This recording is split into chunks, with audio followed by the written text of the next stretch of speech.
Hello, we are studying today strategy number 8, your pressures. Let me read the introduction.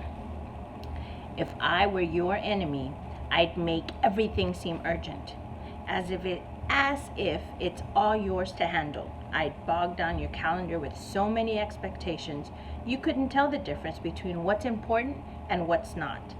Going and doing, guilty forever saying no, trying to control it all, but just being controlled by it all instead. If I could keep you busy enough, you'd be too overwhelmed to even realize how much work you're actually saving me. Now remember, all of these introductions for this book, Fervent, that we're studying, are started out sort of from the enemy's perspective, and I really want to read these first couple of sentences that the author has on here, Priscilla Schreier.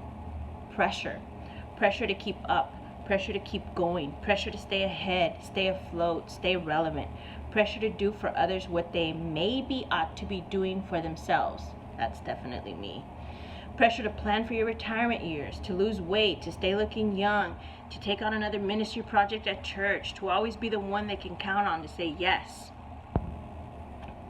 Pressure to jam another activity for your kids into the schedule. Pressure to do a better job at keeping a journal, organizing your pantry, getting your Christmas shopping done early, posting your clever thoughts on Instagram. Pressure to perform a certain way, look a certain way, dress a certain way, be interested in certain things, be the perfect parent, perfect wife, perfect daughter, perfect friend, perfect employee, perfect party planner, perfect image. Oh my goodness. If there's one strategy that the enemy uses on me, or used on me the most, is probably pressure.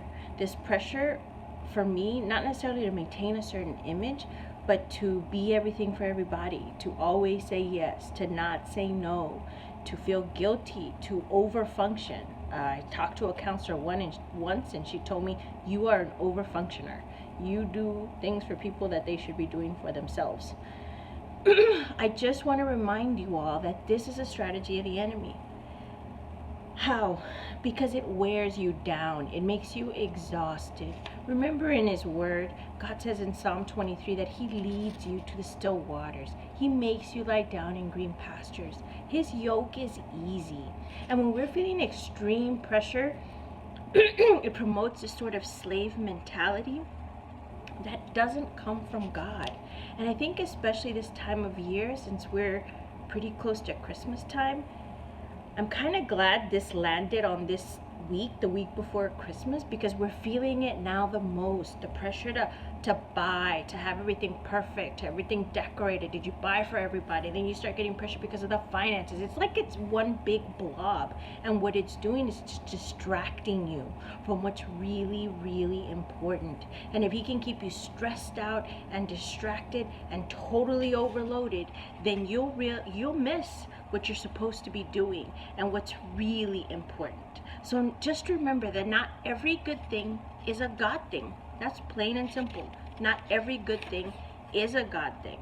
And it's like we've turned these external pressures into almost like a badge of honor. Like you feel like you're somehow better because you have a whole bunch of pressure on you, or a whole bunch of things that you have to get done. And really, it's not. God doesn't want something from you. He wants to do things for you. Do you know? He doesn't want you to be so overwhelmed and so stressed out that you actually don't have room for him. And that's how the enemy uses this. He uses things to crowd our lives so that we forget to make room for the one who really counts. So today, I want you to craft a prayer. Craft a prayer against pressure. Craft a prayer so that you can have discernment to know when the enemy is using this strategy against you, and fight against it. You have one life to live, just once, and we gotta make it count. It's okay to say no, because when you're saying no to something, it means you're saying yes to something better, and that's okay. All right, talk to you next time.